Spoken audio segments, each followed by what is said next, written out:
그만 앞에 봅시다.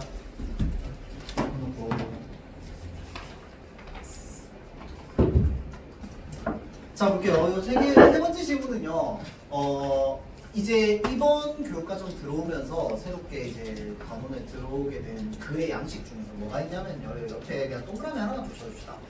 복합 양식 글이라고 하는 게 있어요.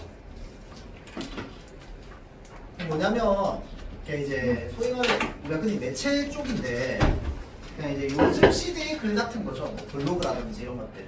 그래서 뭐 이모티콘 사용되어 있는 거, 영상 자료 들어가 있는 거, 사진 자료 들어가 있는 거, 뭐 이런 것들, 링크 들어가 있는 거. 이런 글들이 교과서에 본문으로 좀 나와요. 예, 좀 나오고 아마 여러분들이 수능 칠 때 되면 그런 것들이 사실 지금도 있기는 해. 그 여러분들은 치지 않는 과목이긴 한데 지금 이제 2학년들, 2, 3학년들이 하고 있는 언어와 매체라고 하는 과목이 있어요.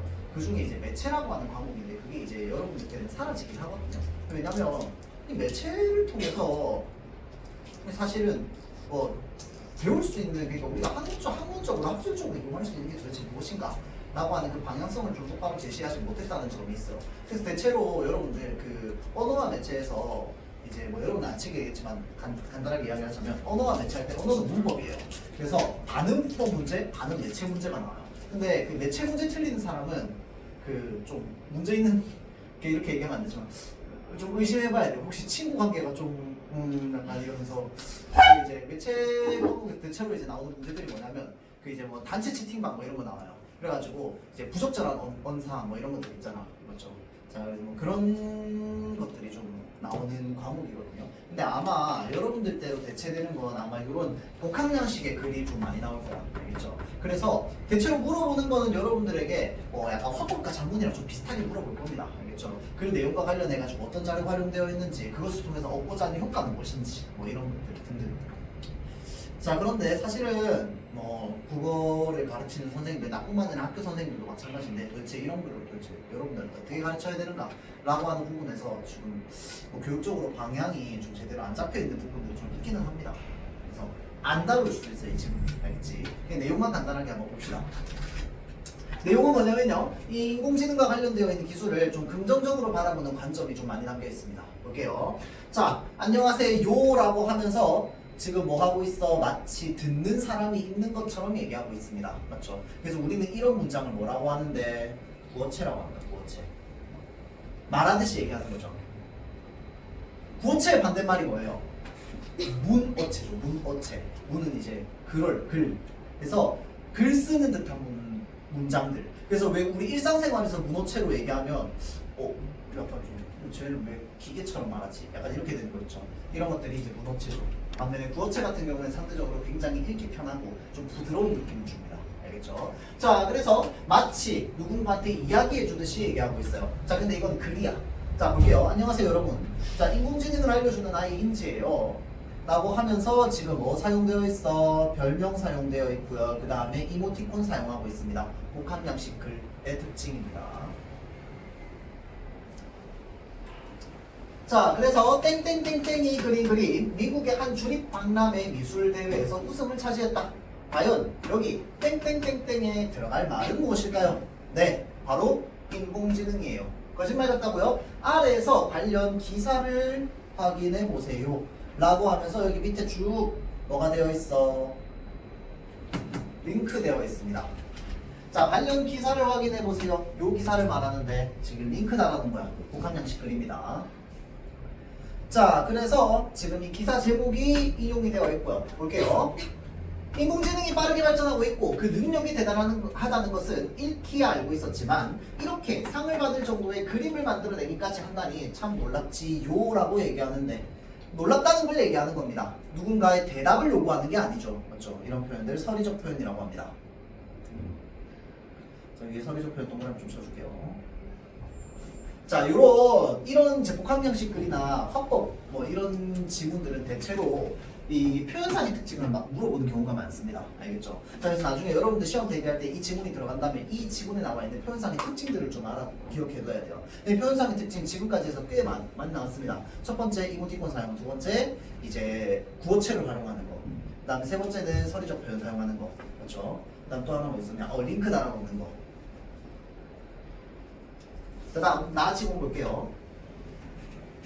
이뿐만 아니라 생성형 인공지능의 발전도 우리 일상을 빠르게 변화시키고 있어요. 대화 상대가 되어주는 것은 물론 어려운 수학 문제도 척척 풀어주고 코딩도 해주고 심오한 철학적 질문에도 대답해주는 것을 보면 참 똑똑하고 다재다능한 친구가 옆에 있다는 느낌이 들지 않나요? 라고 하면서 여기 뭐라고 되어 있어 지금. 이 글을 쓸 때에도 생성형 인공지능의 도움을 받았답니다. 이런 부분에 좀 편하긴 하죠. 쌤이 나 같은 경우에는 제일 GPT한테 많이 물어보는 건 그 철학자의 철학을 제일 많이 물어봅니다. 내가 개인적으로 그걸 좋아하기도 하고 뭐 예를 들어서 내가 어떤 정보가 담겨있는 글을 읽거나 또는 쓰거나 글을 쓰거나 할 때 뭔가를 인용하고 싶은데 내가 인용하고 싶은 거에 딱 맞는 걸 찾아주기 되게 찾기 되게 편하다는 거죠. 왜냐면 예전에 내가 대학생 때 과제하거나 이럴 때 내가 어떤 내용을 담고 싶어. 그럼 저보고 뭐 해야 돼요? 책 다 찾아야 된단 말이야. 그래가지고 뭐 내가 대학 다닐 때 엄청 옛날은 아니에요 여러분들. 다 엄청 옛날은 아니지만 이제 과제할 때 나도 기본적으로 약간 책을 막 이만큼씩 쌓아놓고 이제 거기에 있는 구절들 중간중간에 읽으면서 내가 인용할 수 있는 부분들 다 이제 요거 태그 붙여놓고 열어가지고 인용하고 과제하고 막 이랬단 말이야. 맞지? 지금 이제 그런 사람 잘 없을 거 아니야. 그렇죠? 자 그래서 그런 이제 똑똑하고 다재다능한 친구가 옆에 있다는 느낌이 들지 않나요?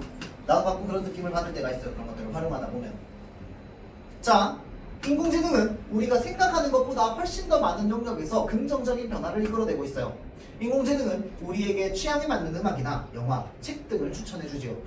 사고 싶었던 물건을 추천해주기도 하고요. 이렇게 나에게 딱딱 맞는 다방면의 정보를 제공해주기에 가끔은 인공지능이 세상에서 나를 가장 잘 이해해주는 왜? 나와 관련된 정보를 제일 많이 가지고 있는 사람이니까 어쩌면 나중에 그 여러분들의 지금 탑재되어 있는 뭐 예를 들어서 뭐 구글 계정 이미 여러분들에게 알맞은 알고리즘이 어느 정도 정해져 있어. 맞지? 그래서 내가 관심 있는 분야에 계속 막 쿠팡 뭐 이렇게 광고 뜨고요. 맞죠?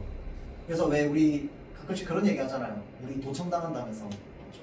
친구들끼리 막 얘기했는데 갑자기 인스타 들어가면 광고 그거 뜨고 있잖아. 맞지? 하여튼 뭐 그런 것들. 어쩌면 인공지능이 세상에서 나를 가장 잘 이해해주는 어쩌면 부모님보다도 더 나중에는 이해해주는 존재처럼 느껴지기도 해요. 어쩌면 영화 허처럼 인간이 인공지능과 사랑에 빠지게 될 날이 곧 올지도 모르겠네요. 허라는 영화 압니까 혹시? 그 핑크색의 배경에 어떤 남자 얼굴 약간 눈물이 막 곧 떨어질 것 같은 이렇게 수염 덕지덕지 붙어 있는 남자 얼굴 이렇게 딱 이렇게 있는 포스터가 있는데요. 이 내용이 뭐냐면요. 인공지능과 사랑에 빠지는 내용입니다. 그렇죠? 자, 그래서 이거 되게 좋은 영화인데 한번 볼 기회 있으면 한번 봐보세요. 되게 여러 가지 어떤 생각할 거리들을 좀 제공해준 영화입니다. 자, 다시 인공지능은 우리의 건강을 지키는 일에도 도움을 주고 있답니다. 인공지능을 활용한 의료 영상 분석 기술을 적용하면 폐암, 유방암, 대장암 등 암 진단 정확도가 높아진답니다. 그 말은 무슨 말이야? 우리가 인공지능을 어디에 쓸 수 있어? 우리의 건강과 관련되어 있는 의료 분야에 쓸 수 있다는 거죠. 자, 그래서 치매와 같은 뇌질환도 빨리 찾아낼 수 있고요.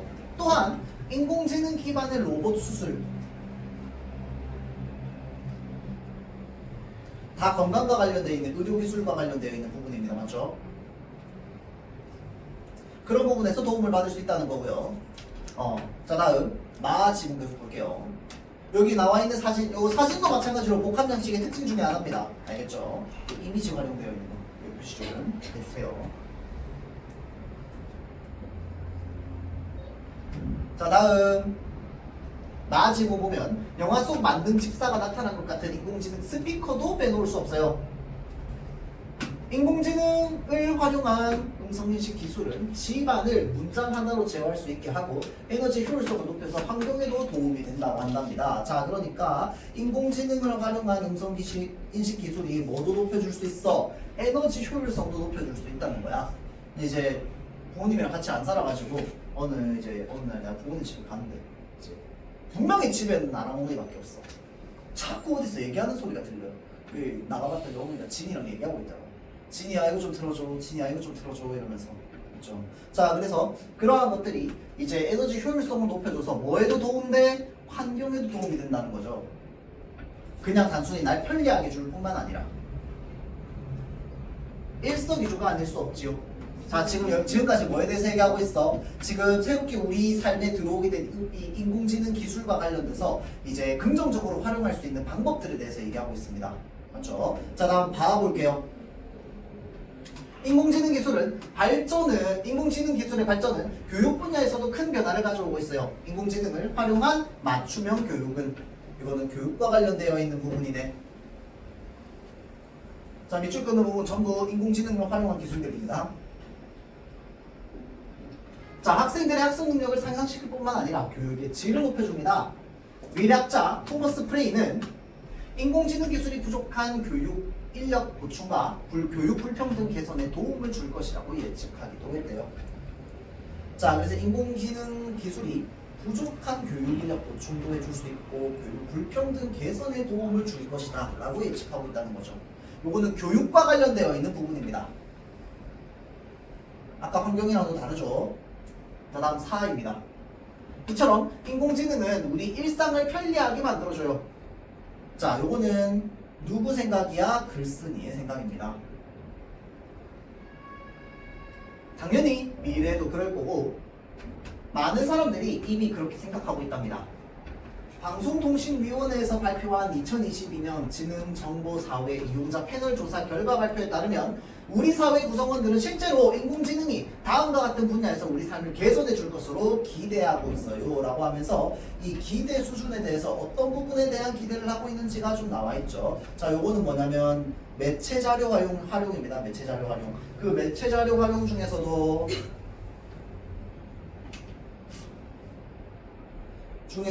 그래프가 활용되어 있죠.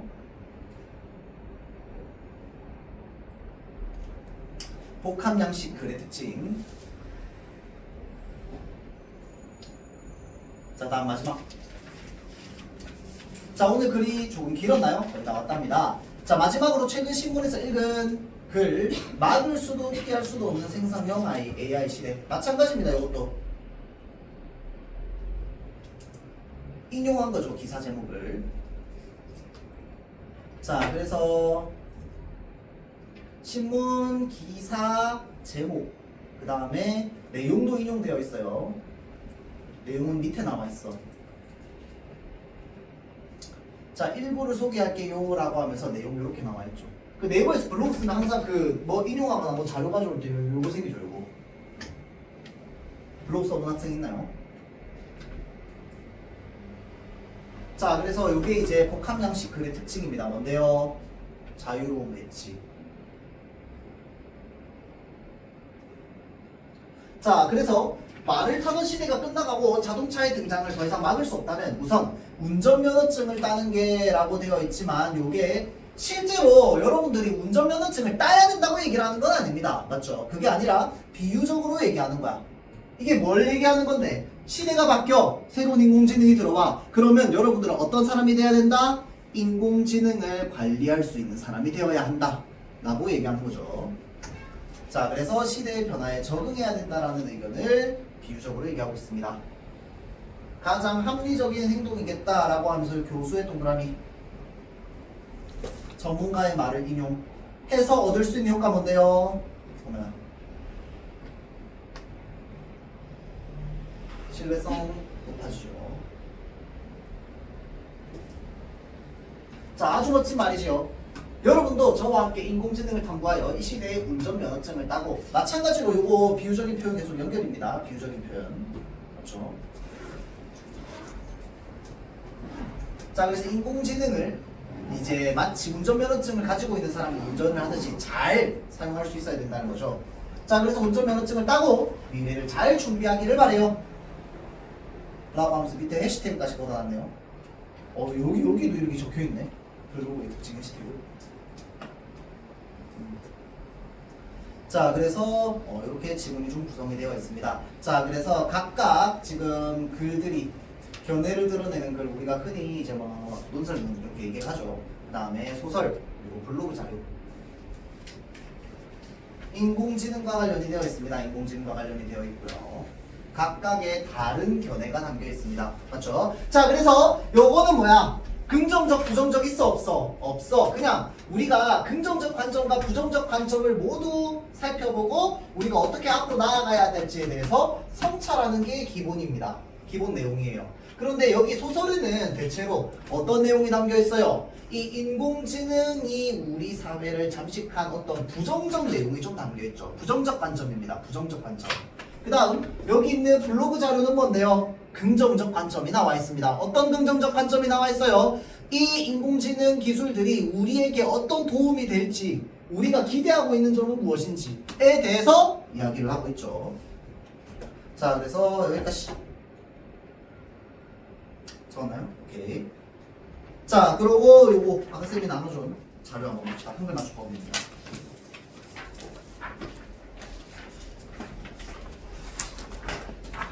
자, 이거 같이 풀어보면서 이건 진짜 기본 문제야. 기본 문제. 기본 중에서 기본. 알겠죠? 오늘 잡서가 조금 어려울 수도 있는데.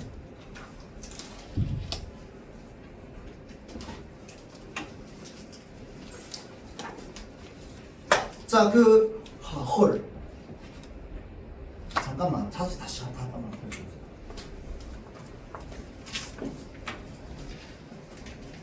네, 예전에 여러분들한테 뭔가 잘못 얘기해 준 게 있어가지고 이거 수정 좀 해야 될 것 같아요.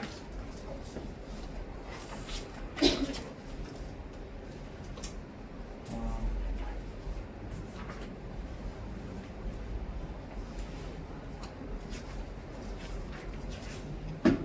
178페이지 펼쳐보세요.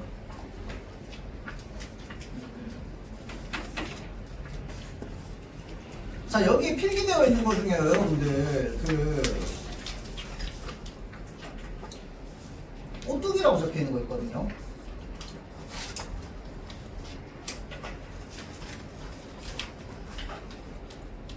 자, 근데 얘가 사실 표기는 오뚜기가 맞아요. 그런데 얘가 여기에 해당하지 않습니다. 예시를 잘못 들어줬어요. 이거는 왜 그러냐면 얘는 오뚜기라고 해서 이가 붙어가지고 부사가 된 게 아니라 이가 붙어서 명사가 된 거에 해당해야 됩니다.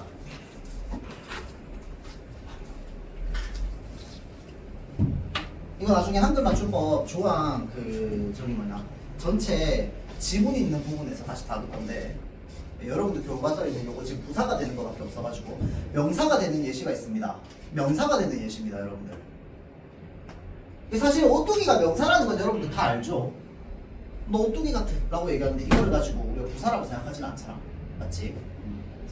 자, 그래서 요거는 부사가 되는 경우가 아니라 명사가 되는 경우. 그 이외에 쌤이 깨끗이는 적어줬는데 깨끗이는 여기 맞습니다. 해당하는 거 맞아요. 왜? 깨끗이 치워. 한번 해보세요. 깨끗이 치워 라고 하면 깨끗이는 부사로 쓰는 거잖아. 맞지? 자, 그래서 깨끗이라고 하는 하다가 붙을 수 있는 어근에 뭐가 붙었어 지금?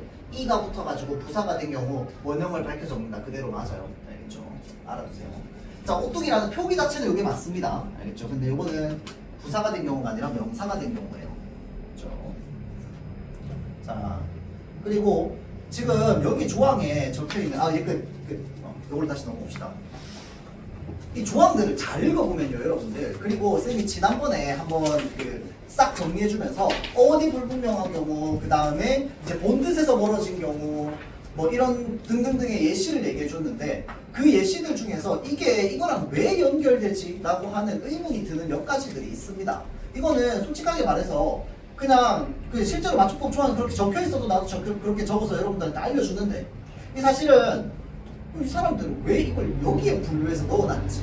라고 하는 것들도 좀 있거든요. 그래서 그런 것들 여러분들이 쌤이 해놓은 필기나 이런 것들을 보면서 생각 한번 해봐야 됩니다. 알겠죠? 물론 이제 나중에 조항 보다 보면은 또 그런 것들이 나와가지고 얘는 여기에 왜 들어있어요? 라고 하는 것들이 분명히 있을 거야. 그거 여러분들 질문 안 하면 안 돼. 알겠지? 내가 이거 모든 단어를 하나하나 다 얘기해 줄 수 없어. 알겠죠? 자, 그래서 여러분들이 단어 하나들을 보면서 아, 이거는 여기에 해당하는 게 맞지. 오케이, 나 알겠어. 근데 얘는 여기에 왜 해당하지? 나 잘 모르겠어. 라고 하는 것들은 뭐 나나 원장쌤이 질문해야 돼요. 알겠죠? 자, 봅시다. 1번 문제. 자, 일단 여기에 소리 나는 대로 적는 표기, 어법에 맞게 적는 표기 적혀 있고요. 밑에 있는 거 뭐 볼 필요 없죠. 바로 선지부터 보겠습니다. 자, 잡아. 잡고는 소리 나는 대로 적지 않고 어간, 잡의 형태를 고정했으므로 니은에 해당하겠군. 맞나요? 당연히 맞죠. 잠깐만 거기 들어보세요. 이 한글 맞춤법 부분 자습서 문제 풀었다 손.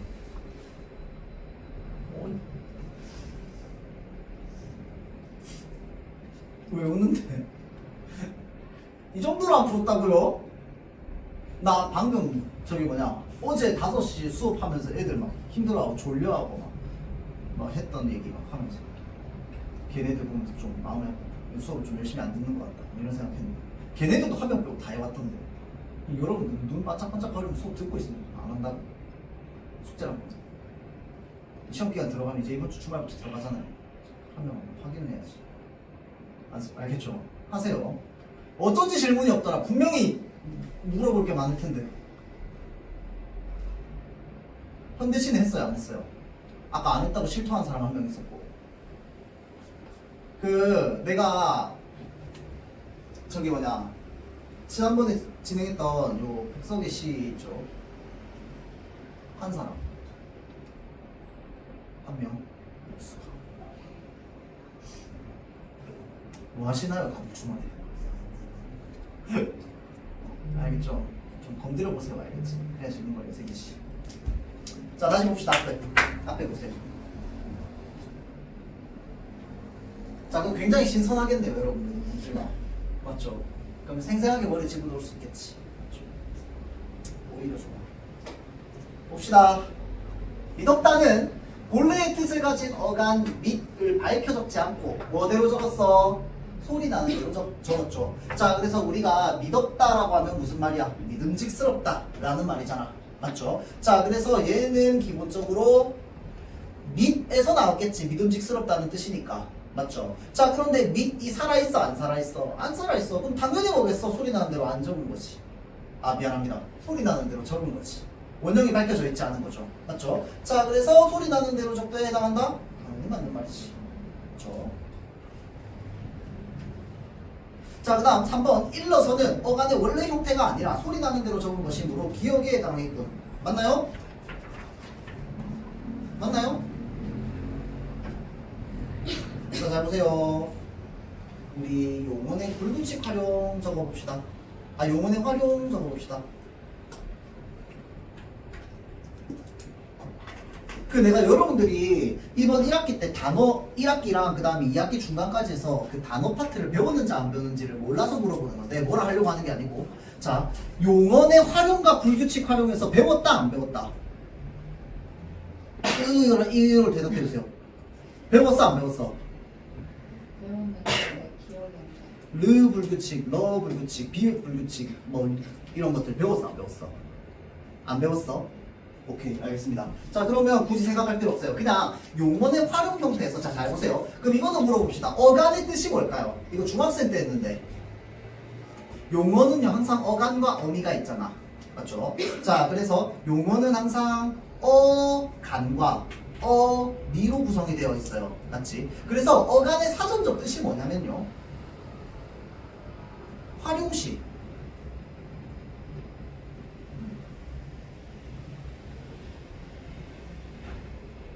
변하지 않는 부분을 우리가 보통 어간이라고 한단 말이야. 예를 들어 예쁘다 가 있어요. 자, 그런데 이 다라고 하는 어미 대신에 고, 뭐 지만, 뭐 면서 이렇게 쓴다고 쳐봐.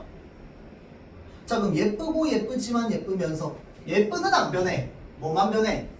뒤에 있는 애만 다 해서 다른 걸로 변하잖아. 맞지? 그래서 변하지 않는 부분을 어간, 변하는 부분을 어미라고 부른단 말이죠. 맞죠? 자, 그런데 얘가 진짜로 안 변해요? 아니잖아. 변하잖아. 그러니까 우리가 맨날 문법한테 배신당하는 거 아니에요. 맞죠? 자, 그래서 예쁘에 다 대신에 어를 넣어봤어. 그랬더니 이게 어떻게 돼요? 어가 됩니다. 이거 무슨 현상이야, 여러분들? 6개월 전으로 혹시 되돌아가 볼 생각 없나요? 6개월 전으로 되돌아가 봅시다. 이거 무슨 현상이라고 배워요, 우리? 의문 변동의 탈락 현상이라고 배웠는데 기억납니까?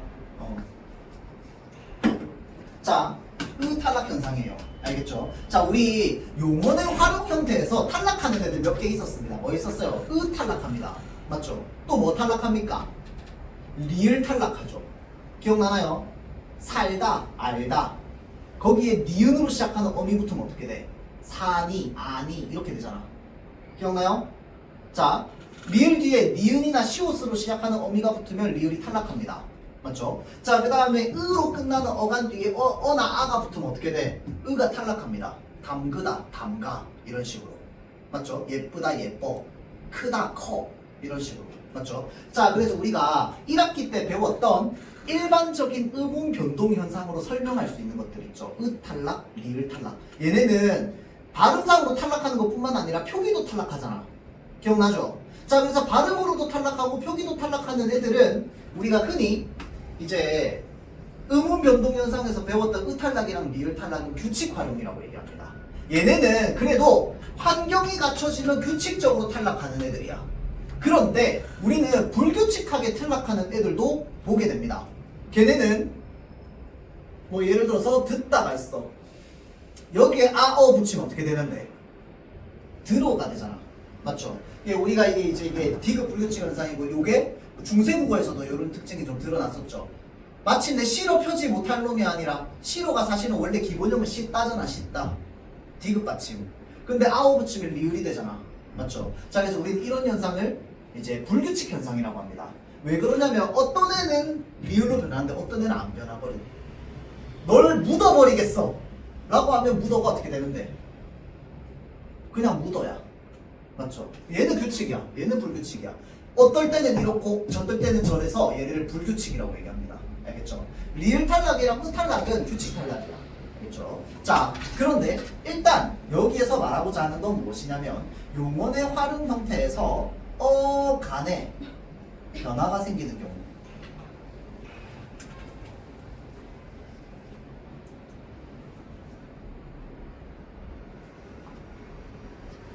어간의 변화가 생기는 경우는요,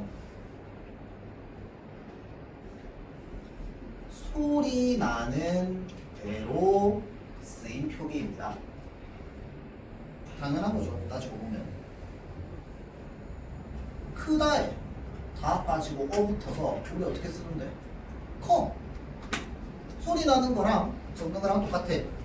자, 거기에 플러스 기본형 밝혀져 있어 안 밝혀져 있어? 원래 어원, 원래 형태 안 밝혀져 있잖아. 맞지? 자, 그래서 자, 용언의 그 활용에서 어간이 변하는 경우 전부 소리 나는 대로 적는 표기에 해당합니다. 알겠죠? 자, 그래서 일러서 기본형 뭔데요? 이르다요. 이르의 르가 변해 있어요. 보이죠? 자, 그래서 소리 나는 대로 적는 표기 맞습니다.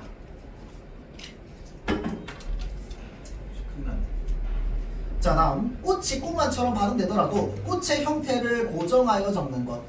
자, 이게 무슨 말이야? 어법에 맞게 적는 거잖아. 맞죠? 어법에 맞는 표기의 장점, 읽기의 장점이 있습니다. 우리가 읽기 편해. 맞죠? 소리 나는 대로 적는 표기는 뭐에 편해요? 쓰기 편합니다. 말하는 대로 그냥 쓰면 되니까. 맞죠? 자, 그래서 어법에 맞는 것은 독서, 그러니까 읽기겠다. 그쵸? 읽기의 능률을 높이기 위한 것, 니은에 해당한다.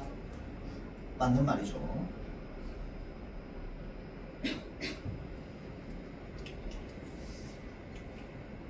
자, 다음 5번 선지 볼게요. 요 한자 음이 뭡니까? 지우야 뭐야? 려야 이거야. 려입니다. 맞죠? 자, 그런데 초성했을 때, 단어에 첫 번째로 쓸 때 우리 여자라고 한단 말이야. 자, 그러면 이거는 원래 형태를 밝힌 거야? 소리 나는 대로 적은 거야? 그렇지. 자, 그래서 우리 흔히 두음 법칙이라고 얘기하죠. 두음 법칙은 전부 뭐대로 쓴 거다? 소리 나는 대로 쓴 것입니다. 왜? 원래 소리는 려야. 근데 얘를 여로 바꾼 것일 뿐이야. 알겠죠? 그래서 정답 몇 번? 5번이 됩니다.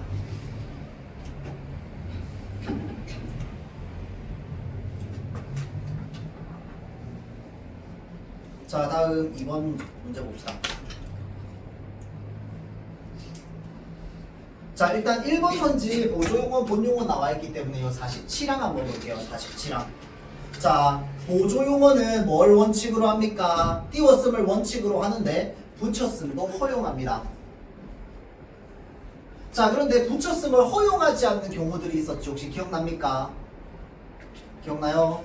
자, 붙였음을 너무 당당한 거 아니야? 절레절레가. 붙였음을 하지 않는 경우가 있었죠. 첫 번째는 크게 두 가지입니다. 크게 두 가지. 사실은 더 세세하긴 하지만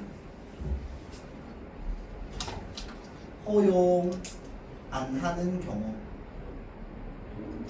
크게는 두 가지로만 보면 되고 조금 더 세세하게는 더 있긴 합니다. 크게는 뭐냐면 이제 본용어니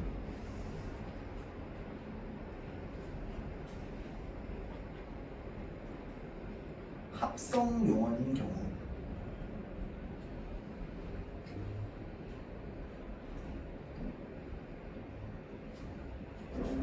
놀고 싶다는 붙여도 되는데 뛰놀고 싶다는 뛰놀고 띄우고 싶다야. 왜? 이 뛰놀다가 뛰다 놀다가 합쳐서 만들어진 합성어거든요. 이해되죠? 자, 이런 합성어의 경우에는 띄워 써줘야 됩니다. 놀고 싶다는 붙여도 돼. 뛰놀고 싶다는 띄워야 돼요. 알겠죠? 자, 다음 두 번째.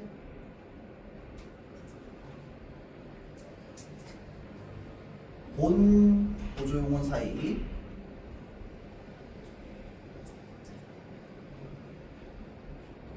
조사가 있는 경우.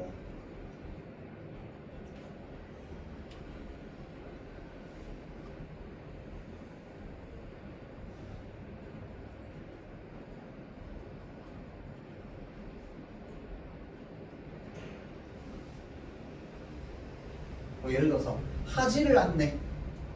하지 않아라고 하면 붙여도 돼. 하지 않아는 붙여도 돼요. 근데 중간에 를이라고 하는 조사가 붙었어요. 이 조사는 여러분들 목적격 조사 아닙니다. 보조사, 의미를 강조하는 보조사예요. 설렁탕을 사는데 왜 먹지를 못하니?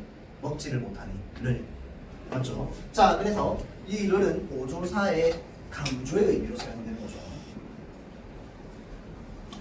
자, 볼게요. 1번 선지.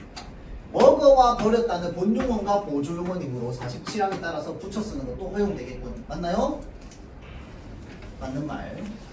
선지 다 쉬워요, 여러분들. 내가 이거 하는 이유는 이 선지 하나하나마다 적혀있는 그 들어가 있는 원리들을 찾아주기 위함입니다. 자, 그 다음에 자루는 단위를 나타내는 명사입니다. 단위를 나타내는 명사는 띄웠어야 해요. 맞는 말이야. 단위 명사는요, 여러분들 의존 명사와 굉장히 비슷하다고 했어요. 맞죠? 자, 단위 명사는 의존 명사와 굉장히 비슷해. 단위 명사는 의존 명사와 상당히 비슷해요. 그런데 단위 명사가 가지고 있는 좀 특징이 몇 가지가 있죠. 붙였음도 허용하는 경우가 있습니다.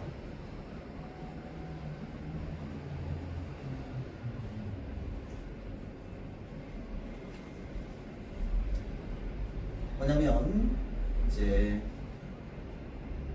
아라비아 숫자와 결합할 때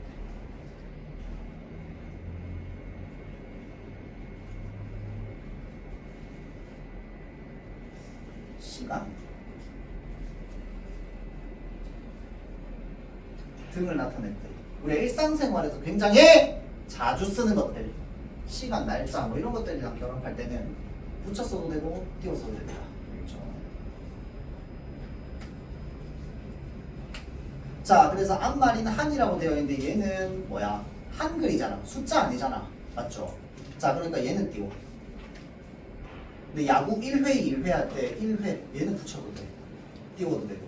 띄우는 게 원칙, 붙여 쓰는 게 허용. 알겠죠?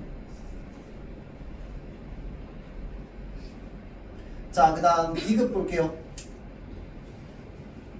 공부를 잘하는 사람은 여기 지금 뭐라고 되어 있어?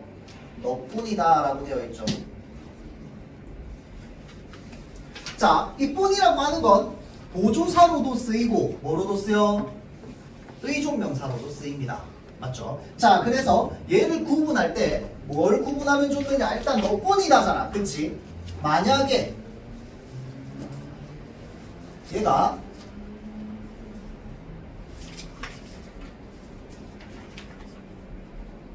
이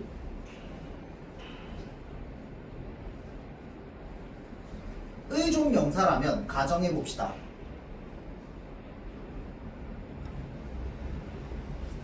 너는 반드시 문장 성분이 뭐여야만 해? 관용어여야만 해. 이거 이해되나요? 의존 명사는 반드시 무엇의 꾸밈을 받아야 돼? 관용어의 꾸밈을 받아야 돼요.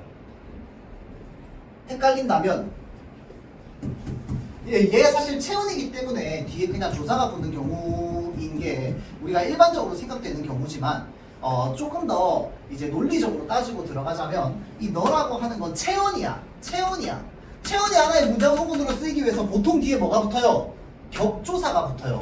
맞죠? 너 뒤에 어떤 격조사가 붙어 있을 거야. 앞에 보세요. 자, 그래서 너 뒤에 붙어 있는 격조사는 뭐만 들어갈 수 있어? 의만 들어갈 수 있어요. 왜? 관용어 자리니까 너 뒤에는 뭐가 있어야 돼? 의가 있어야지. 너의 뿐 말 돼요? 안 돼요? 안 돼요. 결론 여기에 있는 뿐은 보조사이다.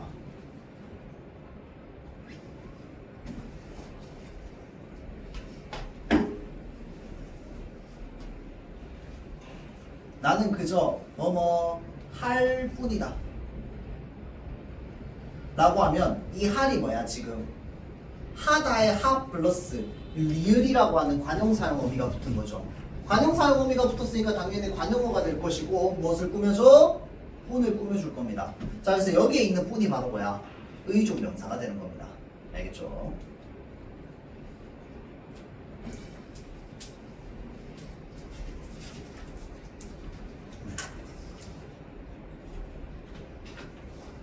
자, 뿐은 의존 명사이므로 42항에 따라서 앞말이 너와 띄웠어야 되겠고 맞나요? 틀렸다, 그쵸? 방금 몇 번? 3번이겠죠. 자, 이다. 우리 보통 뭐라고 얘기합니까? 서술격 조사라고 얘기하죠. 서술격 조사. 그래서 이다 앞에 있는 말이랑 붙였어야 됩니다. 자, 다음 기억에 있는 만 볼까요? 요것도 마찬가지야. 아이스크림 만한 통을 이라고 되어 있어요. 자, 그래서 요것도 자, 잘 보세요. 아이스크림은 명사잖아. 체온이야.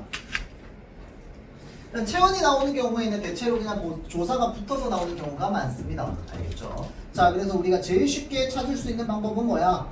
얘가 만약에 의존 명사라면 앞에 용언의 관용 사용 형태가 들어가 있을 거야 라고 찾는 게 일단 제일 쉬운 방법. 알겠죠? 근데 잘 모르겠어. 헷갈려. 뭐 해보면 돼? 아이스크림을 관용어로 만들어 보면 돼. 어떻게 만들어야 돼? 아이스크림의야. 맞지? 아이스크림의만 돼? 안 돼? 안 되잖아. 얘도 뭐야? 보조사지.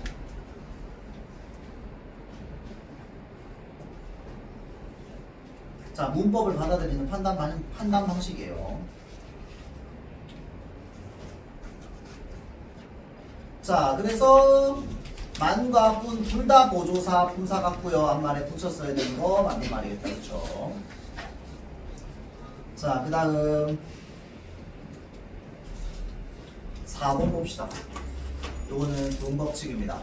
자, 두음법칙 관련해가지고 우리가 배워야 하는 건 일단 첫 번째 규칙 제일 쉬운 거는 예외조항이었습니다. 예외조항.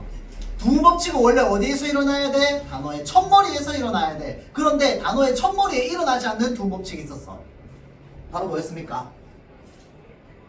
연륜이었죠. 자, 이 연륜 같은 경우에는 앞말이 받침 없는 모음으로 끝나거나 니은 받침으로 끝나면 뭘로 적어준다? 연륜로 적어준다는 거야.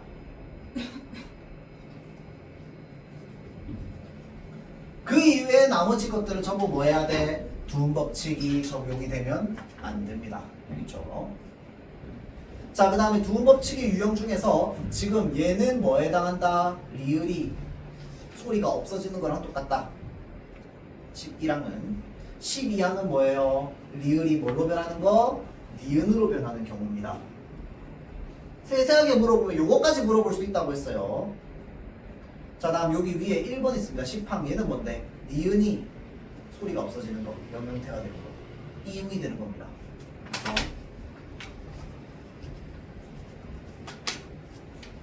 자, 이거에 따라서 이야기를 쭉 해보자면 지금 비률은 뭐가 돼야 돼? 앞말이 받침이 없기 때문에 비율이 돼야 되겠죠.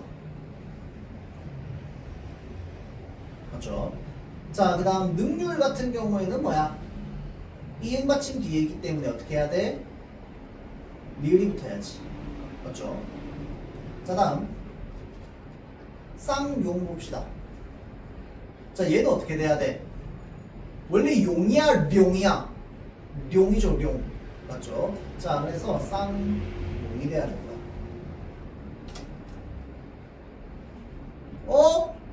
쌍용 본 것 같은데요? 그거는 기업 이름이고요. 알겠죠? 쌍용 원서, 쌍용 자동차. 쌍용입니다, 룡. 그렇죠? 자, 그 다음 금류가 아니라 어떻게 해야 돼? 그를 류자 금류가 돼야죠. 류.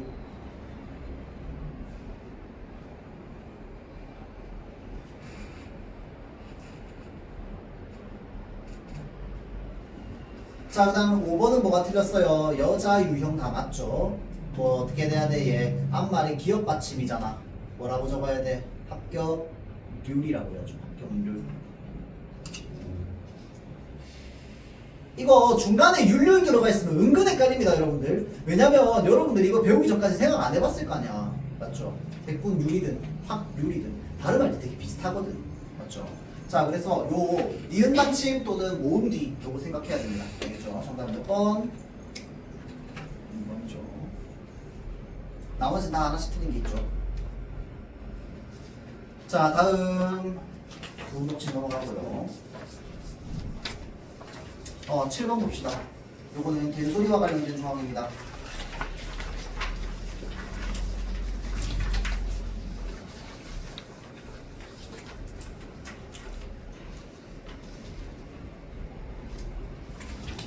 자, 지금 서늘한 대라고 되어 있습니다. 자, 서늘한 대라는 말을 우리 쓸 수 있어 없어? 있어요. 알겠지? 근데 서늘한 대라고 쓰면은 서늘한 곳에라는 의미가 있어 없어? 없습니다. 맞죠? 니은대가 이렇게 붙어 있으면 얘는 어미야, 어미. 아무런 의미 없는. 맞죠? 자, 그런데 서늘한 곳이잖아. 그치? 자, 이 곳이라는 의미가 살아있기 위해선 얘도 뭐가 돼야 돼? 띄어쓰기가 되어서 의존 명사로서 쓰여야 됩니다. 서늘하니 대를 꾸며주는 형태가 돼야죠.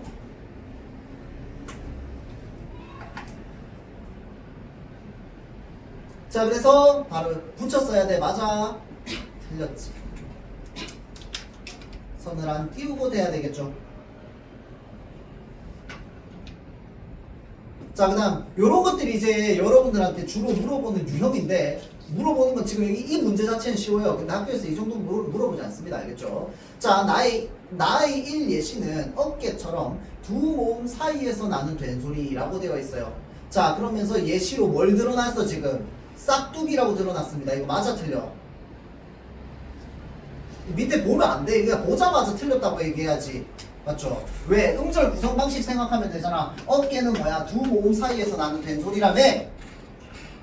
어라는 모음과 에라는 모음 사이에서 나는 된소리야. 맞죠? 자, 얘는 뚜렷한 까닭이 있어 없어? 없어요. 뚜렷한 까닭 없이 나는 된소리이기 때문에 우리가 표기를 할 때 어떻게 표기해준다? 된소리로 표기해준다. 알겠죠? 싹둑은 지금 우리가 된소리로 표기 안 하잖아. 싹둑이라고 안 하잖아. 맞지? 둑임을 적는 이유가 뭐야? 앞말이 기억 받침이기 때문에. 맞죠? 얘는 뚜렷한 까닭이 있는 된소리야. 따지고 보면. 맞죠? 왜 된소리로 나는지 일반적인 문법 원리로 설명이 가능해요. 앞말의 받침 비읍 때문에, 다시 앞말의 받침 기억 때문에 이 디귿이 발음할 때는 뚝으로 발음된단 말이야. 맞죠? 자, 그래서 그러한 경우에는 어떻게 한다고? 예사소리 디귿으로 적어준다고. 맞죠? 자, 그래서 싹둑을 예시로 들 수 있어. 맞아? 틀렸지. 맞죠?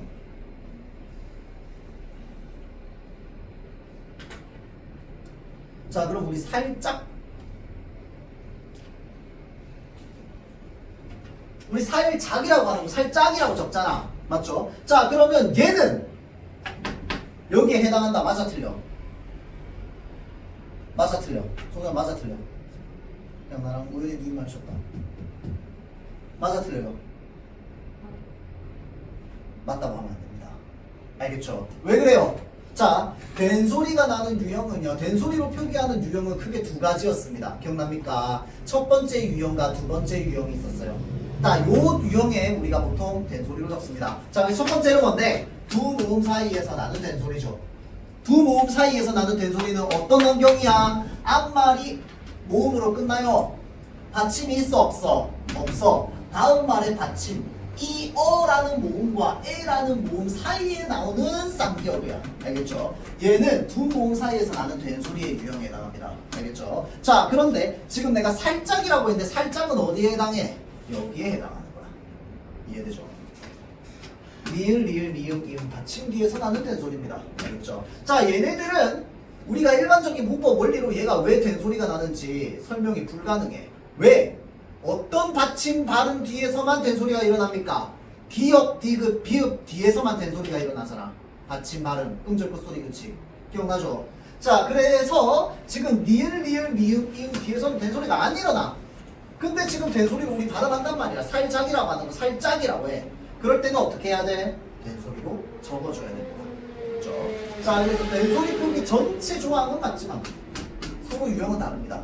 알겠죠? 여기 뭐라고 적혀있어? 두 모음 사이에서 나는 된소리라며. 맞지? 그러니까 여기 살짝 여기 들어가 있으면 안 돼. 알겠죠? 그래도 틀린 성질아.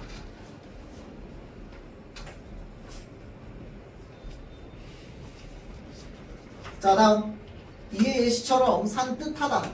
니을 니을 미음 미음 받침 뒤에서 나는 된소리가 나는 예로. 근데 이건 너무 바보 같은 질문 아닙니까? 이씨 니을 니을 미음 미음 받침 뒤인데 얘가 기억으로 돼 있는데요. 맞지? 틀렸죠. 자, 그럼 국밥 같은 경우는 우리 국밥으로 발음하는데 밥으로 적지 않습니다. 왜 그런데요? 앞말이 뭐로 되어 있으니까? 기억 받침으로 되어 있으니까. 그렇죠? 그런 경우에는 된소리로 적지 아니합니다. 자, 다음 볼게요. 기억, 비읍, 받침 뒤에 된소리를 표기하지 않는 규정이므로 국수로 발음되는 국수나 몹시로 발음되는 몹시는 전부 뭘로? 된소리로 적으면 안 되지. 왜? 기억, 비읍, 받침 뒤에서 나는 된소리는 어떻게 적어준다? 예사소리로 적어줍니다. 알겠죠? 기억, 비읍, 받침 뒤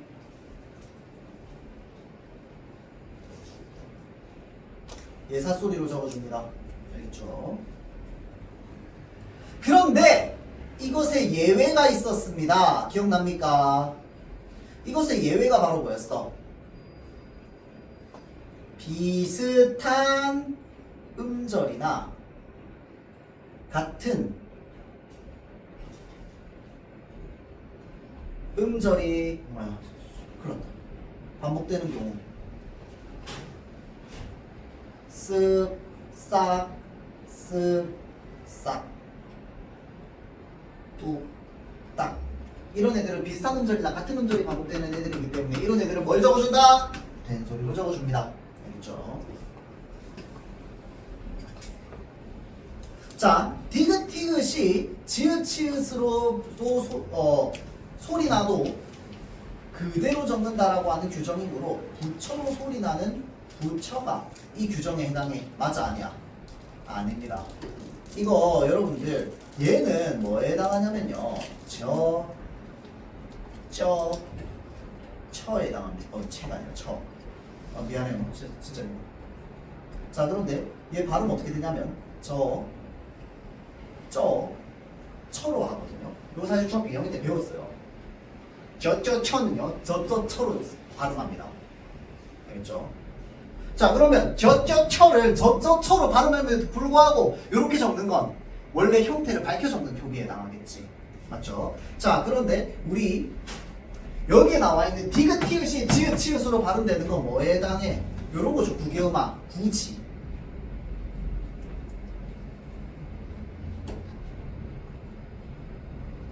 얘네 예시는 여기에 해당하지 얘네 예시에 얘가 해당하는 게 아니야. 무슨 말인지 알겠죠? 자, 이제 내가 왜 계속 이 조항들을 지난번에 얘기를 해줬고 그것에 이제 그 얘가 여기에 해당하는지를 왜 알아야 된다고 얘기를 했냐면 이런 식으로 문제가 나오기 때문입니다. 알겠죠? 자, 그래서 요거는 정답이 4번이다. 그렇죠? 자, 여기까지 하고요. 정리합시다. 요거 여러분들 다음 주 목요일 수업이죠. 들고 와주세요. 원래 숙제로 내주려고 했는데 여러분 표정 보니까 안 되겠다. 알겠지? 복습해보세요. 자, 그리고 아까 지난번에 얘기했지만 토요일 수업은 우리 다른 선생님께서 오실 텐데 자습서 꼭 챙겨오세요. 노천성과 애만 친구 나갈 거야. 알겠지? 그래서 이번 시험은 여러분 선생님이 갑자기 맡게 되면서 이제 토요일 시간이 겹치게 돼가지고 여러분들이 좀 하지 못하게 됐는데 아마 2학년 다음 학기 2학년 1학기부터는 여러분이랑 시험 기간에 같이 할 수 있을 거예요. 같이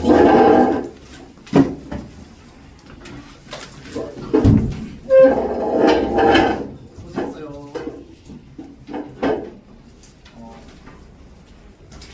늦었으면 하면 시간이 있었다.